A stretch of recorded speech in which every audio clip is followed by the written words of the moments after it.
रोजगार की बात हो रही है, दूसरी ओर रोजगार छीनने अरे पेपर नहीं देख रहा है, तू क्या बोल रहा है जी?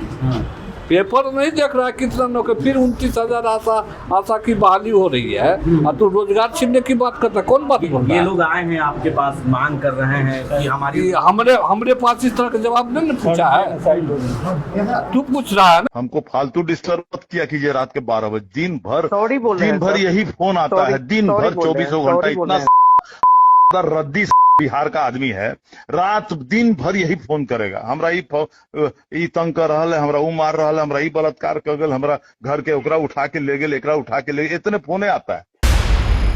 तो आपने बीते कुछ समय पहले देवेश चंद्र ठाकुर के ऑडियो को सुना होगा, जिस ऑडियो में अपने मतदाता से किस तरीके से देवेश चंद्र ठाकुर बात करते हुए नजर आते हैं। आज रत्नेश सदा ने भी मीडिया से भी कुछ इसी लहजे में बात की। कुछ इसी विषय पे चर्चा करने के लिए आज हमारे साथ मौजूद है डॉक्टर कमलदेव नारायण शुक्ल जी, जो कहिए कि पूर्व प्रत्याशी भी रहे विधानसभा के। सर क्या कहिएगा, जदयू के नेता हो चाहे बिहार सरकार के मंत्री हो, सांसद हो, कई ऐसे नेता हैं जिनके इस तरीके के अमर्यादित बयान सामने आते हैं। देखिए, जो व्यक्ति या कोई संस्था बहुत दिनों तक सत्ता में रहती है तो उसमें अहंकार भर जाता है।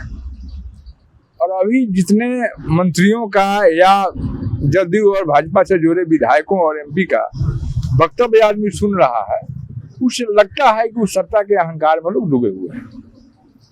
जैसे आपने अभी कहा और दिखाया रत्नेश सदा जी का, तो जिस लहजे का वो उपयोग किए हैं पत्रकारों के साथ और जो लोग उनसे मिलने गए थे उनके साथ, तो निश्चित रूप से जिसको रोजगार नहीं है रोजगार खोजेगा, जिसको महंगाई का मार है महंगाई से निजात पाने की बात करेगा। किससे करेगा?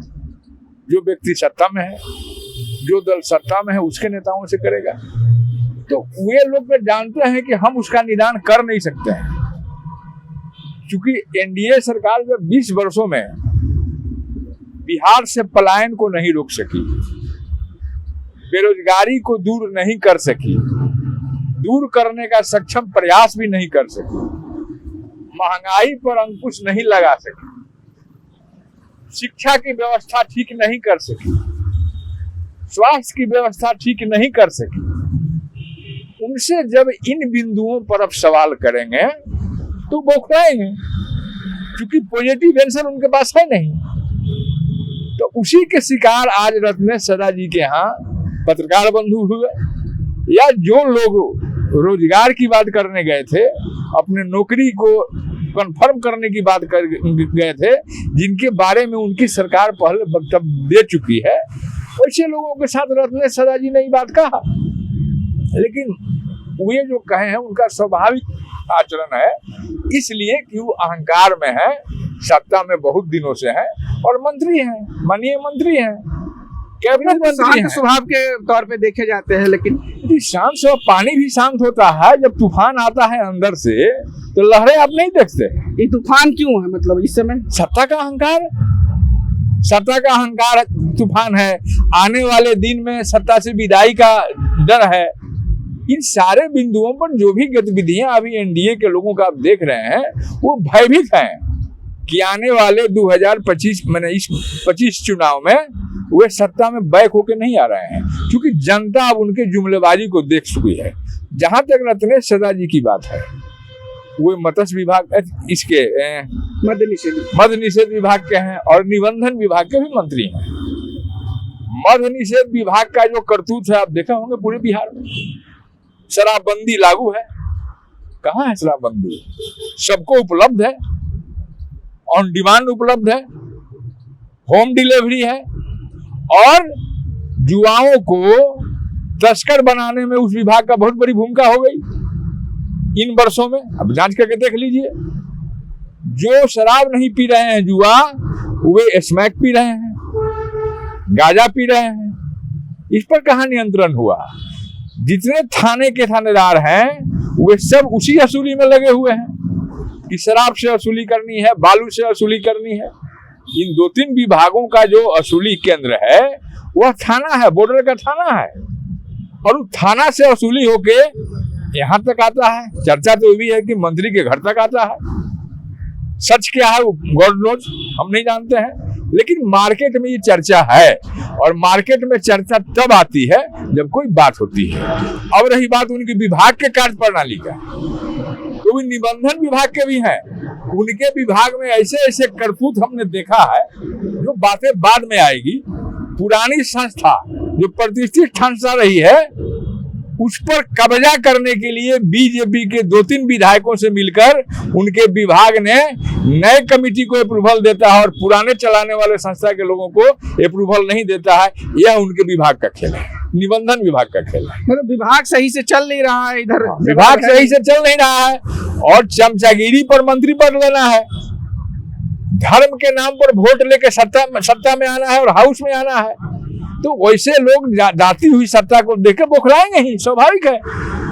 देवेश चंद्र ठाकुर का ऑडियो सुना कि नहीं सर, जिस तरीके से बिहार वासियों के लिए बहुत मतलब बोल रहे हैं। देवेश चंद्र ठाकुर जी एक पढ़े लिखे व्यक्ति हैं और चेहरा देखने से लगता है कि रीजनेबल व्यक्ति हैं, संभ्रांत व्यक्ति हैं, लेकिन विगत कुछ दिनों से, वर्षों से जो उनका वक्तव्य आ रहा है, चेहरा और लगने वाले रूप से काफी अलग है।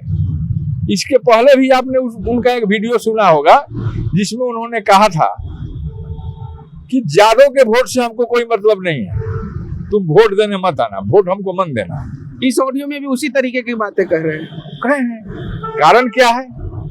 क्योंकि देवेश चंद्र ठाकुर जी पॉलिटिशियन नहीं है, संघर्ष करके उस सत्ता पर नहीं आए हैं, संघर्ष करके उस कुर्सी पर नहीं गए हैं, हाउस में नहीं गए हैं। चाहे वो एमएलसी बने हो और चाहे आज एमपी बने हो, वे चमचागिरी और वर्तमान परिप्रेक्ष्य में किसी भी राजनीतिक दल में, खासकर एनडीए के दल में, जो लेन देन करके सत्ता पर जगह देने की बात होती है उसमें फिट बैठते हैं।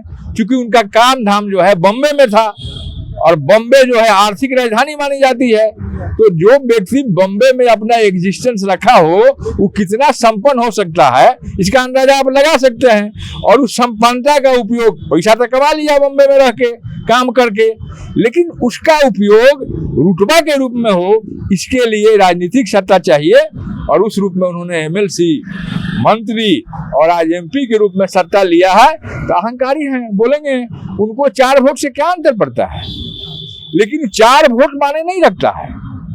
जिन नेताओं का और जिन दल के नेताओं का भगवान रूपी जनता के प्रति यह सोच हो, इसमें लोकतंत्र को खतरा है, संविधान को खतरा है, और ऐसे व्यक्तियों को सदासीन बनाकर जनता नहीं चाहती है कि लोकतंत्र का नाश हो, समाप्ति की ओर जाए लोकतंत्र।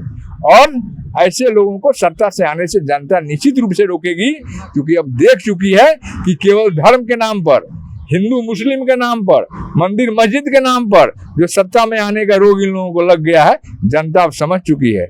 धर्म के आधार पर बहुत दिन तक जनता का भावनात्मक शोषण आप नहीं कर सकते हैं, चाहे वो केंद्र की सरकार हो और चाहे राज्य की सरकार हो जो 20 वर्षों से चल रही है। इस सब लोगों का आने वाले दिन में अंतिम विदाई तय है, यह देखिएगा, जनता मौन बना चुकी है। चलिए, बहुत बहुत शुक्रिया सर।